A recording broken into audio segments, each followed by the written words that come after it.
Hello everyone. Today we will talk about the articulated foot. Today we will discuss about the general features of the articulated foot.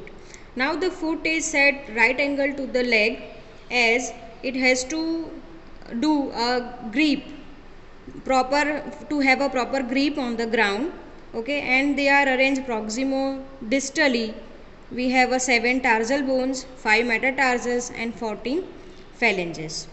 Now the tarsal bones are larger and stronger when we compare it to the carpal bones because they has to bear the body weight. They has to support and distribute the body weight. Now the 7 tarsal bones, out of the 7 we will learn the calcaneum and the talus separately. See,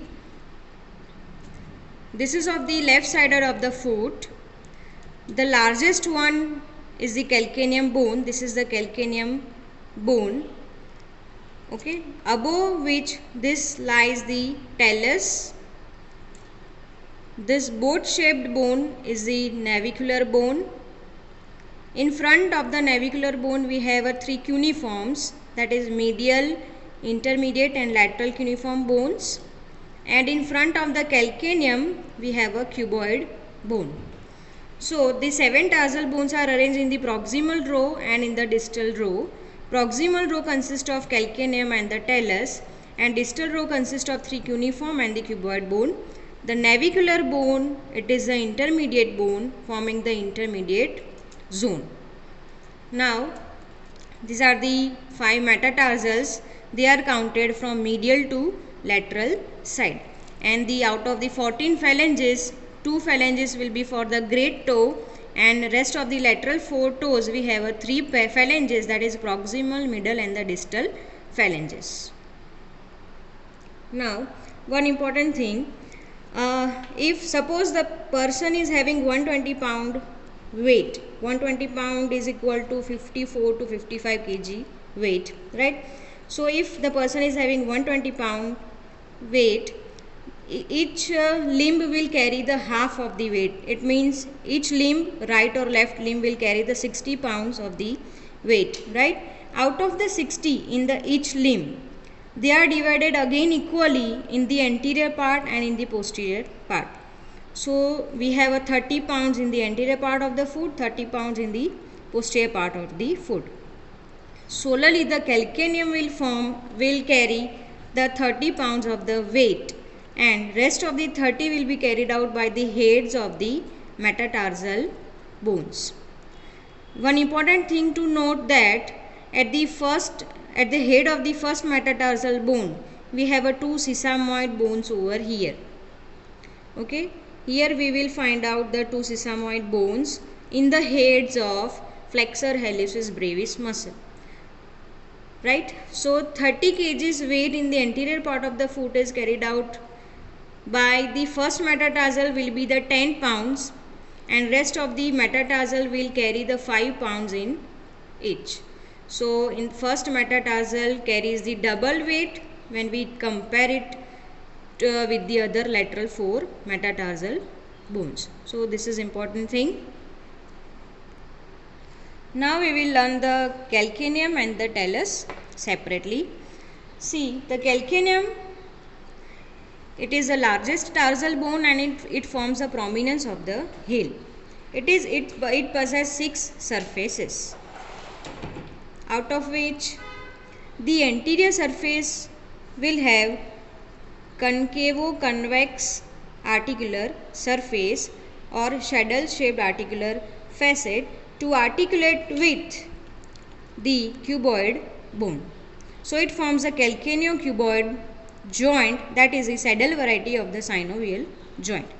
So this is the anterior aspect of the calcaneum.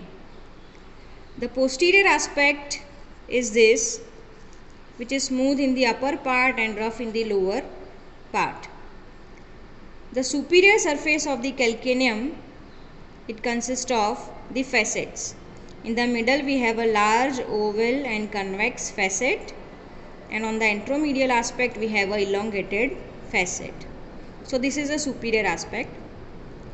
This is the inferior aspect, in which we'll have a 3 tubercles and that will give us a triangular rough area on the inferior surface of calcaneum. The lateral surface of the calcaneum is rough, flat, and in the anterior part of which it possesses the tubercle, that is the peroneal tubercle.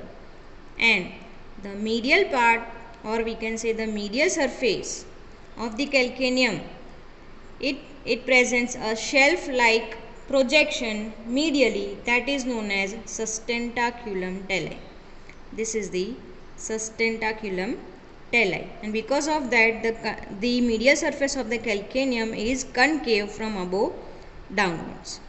So this is the medial aspect, this is lateral, this is anterior, this is posterior, this is superior, and below we have a inferior surface. So this is of the right sided calcaneum bone.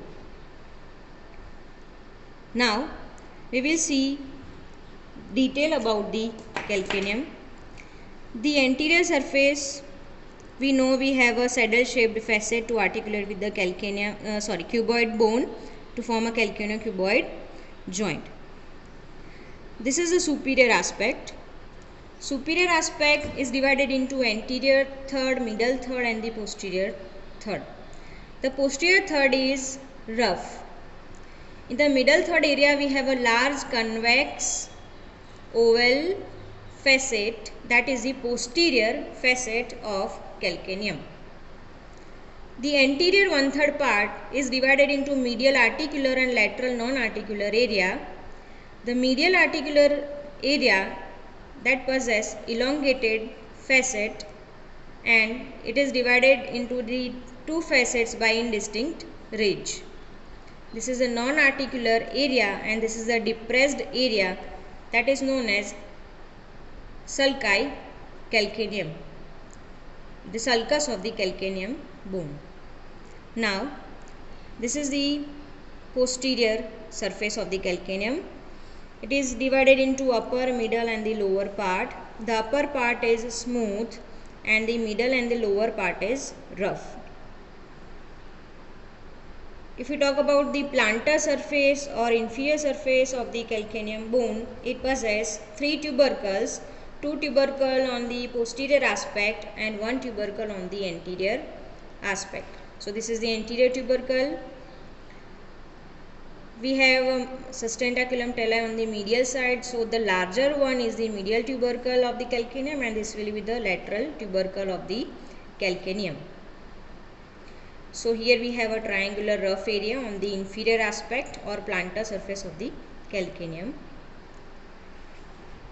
This is the medial surface, okay, and you can see this is the sustentaculum talli. This is a medially shelf-like projection, and below that we have a groove, and this groove will pass the tendon of flexor hallucis muscle,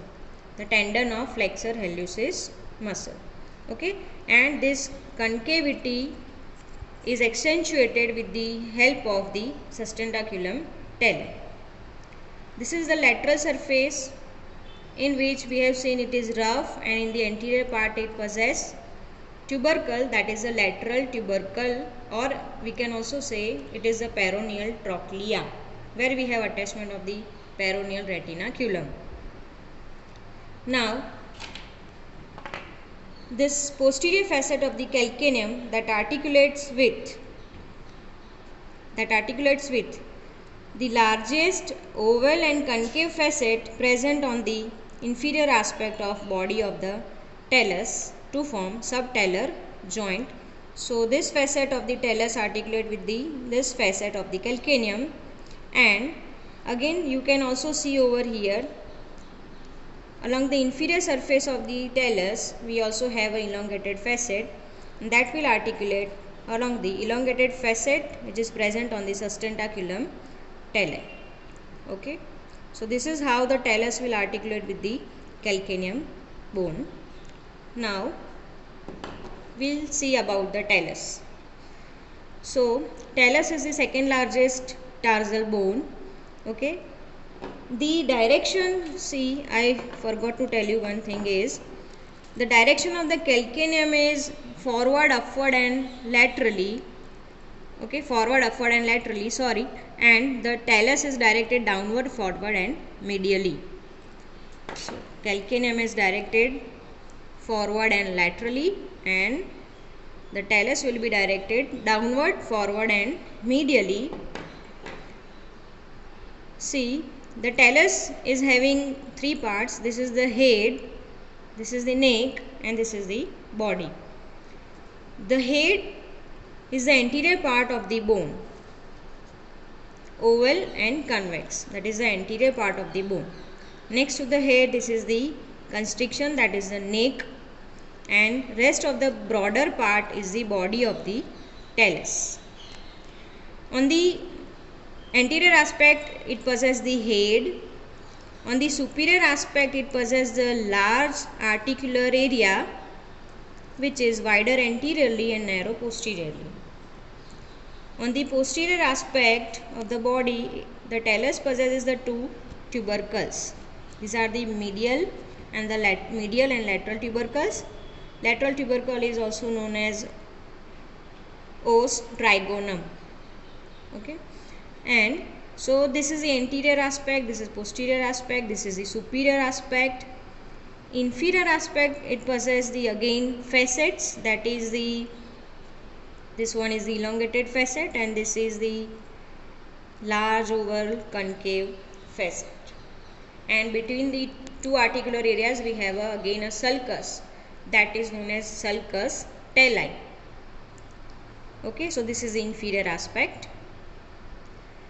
On the medial surface of the talus bone, we have a comma shaped articular area above and non-articular area below.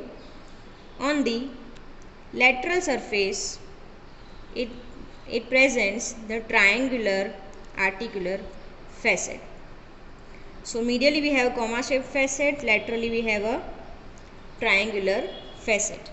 See, this largest articular facet on the superior aspect of the talus articulates with the lower end of the tibia, okay, and it will form a part of the ankle joint. And you can also see here the medial malleolus of the tibia articulates with the comma shaped articular facet on the medial surface of talus, body of the talus, and the fibula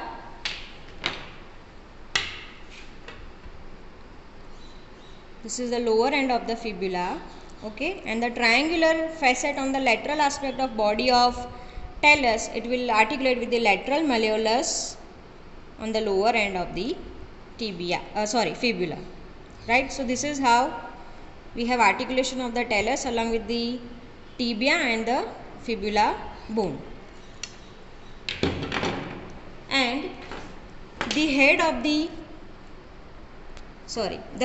talus, it articulates, this is the navicular bone, see this is the navicular bone, okay, which is boat shaped, and the head of the talus articulates with the concave facet present proximally to the navicular bone, forms a talonavicular joint. But in the articulated foot, we can see that head of the talus forming the joint along with the boat shaped facet on the navicular bone, okay, along with the calcaneum, and we have one ligament over here on the plantar surface, plantar calcaneonavicular ligament, that is a spring ligament, along with all three bones, navicular, talus and calcaneum, along with the spring ligament, it will form talocalcaneonavicular joint, and this will form the ball and socket variety of the synovial joint. So this is how the head of the talus articulate with the navicular bone. The largest trochlear facet will articulate with the lower end of the tibia. Comma shaped facet on the medial surface will articulate with the medial malleolus, and the triangular facet on the lateral side, it will articulate with the lateral malleolus, and on the inferior surface, again the largest oval and the concave facet will articulate with the posterior facet of the calcaneum, and this elongated facet on the that is present below the head of the talus will articulate with the this area will articulate with the medial facet on the sustentaculum talli, and the anterior part of the facet will articulate with the anterior facet of the calcaneum. So this is the anterior facet of calcaneum, this is middle, and this is posterior facet. This is the posterior facet on the talus, and this elongated mass of the articular area is divided into three areas by two indistinct ridges. We cannot see the ridges. Okay, we'll see the elongated articular area only. So the posterior part of this elongated area will articulate with the middle facet here, anterior part will articulate here with the anterior facet on the calcaneum, and this is the medial part of the head of the talus that will give attachment to, okay, we have seen over here, it will give attachment to the spring ligament over here. It will give attachment to spring ligament over here. Now, so this is anterior aspect, presents the head, neck, this is body, this is the trochlear surface which is a larger articular area. Okay, we have a comma shaped facet medially, this is on the lateral side, we have a triangular facet, posteriorly we have a two tubercles. So this is of the right side articulated, right sided bone, right, and the largest articular area on the superior aspect of the talus, medially and laterally the facet, it will articulate with the tibia and fibula to form the ankle joint. So this is of the right sided bones all. Okay, and along with the calcaneum, the talus, it forms subtalar joint. Okay, and we have seen in the talus sulcus talli, and in the calcaneum sulcus calcanei. Okay, this is the sulcus on the non-articular part, and below the neck of the talus we have again a deep groove. So when the talus articulate with the calcaneum, there is the presence of one groove, one sulcus, or we can say the canal. See, this is the sulcus calcanei, and here we have sulcus talli. When both bone will articulate with each other, will have one canal over here. Okay, that is known as sinus tarsi. Between the sulcus talli and sulcus calcanei, when both the bone will articulate with each other, it will form a sinus tarsi. Okay. This is the posterior aspect of the talus, and in which you can see we have two tubercles. Okay, see, this is the triangular area and this is comma shaped. So this is the medial side and this is the lateral side.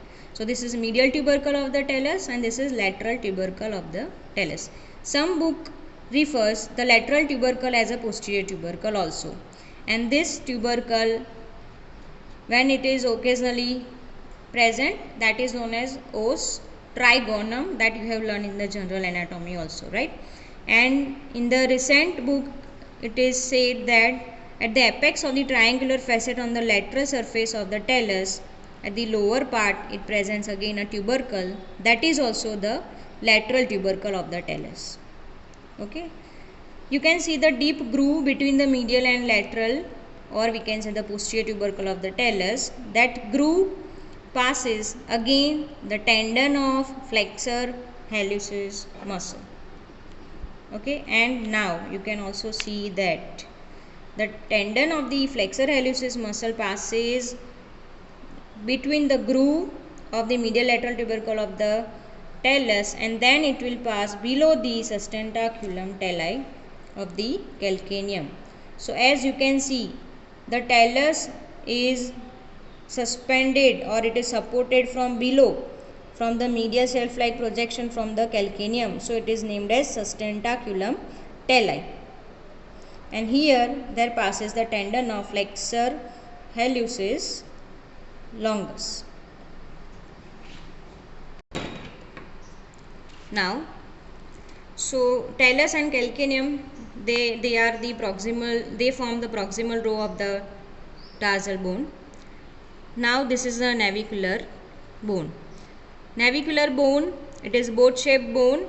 Okay, it is having concave proximal facet, and distally it is having two vertical ridges, and that will have a three facets for the three cuneiform bones.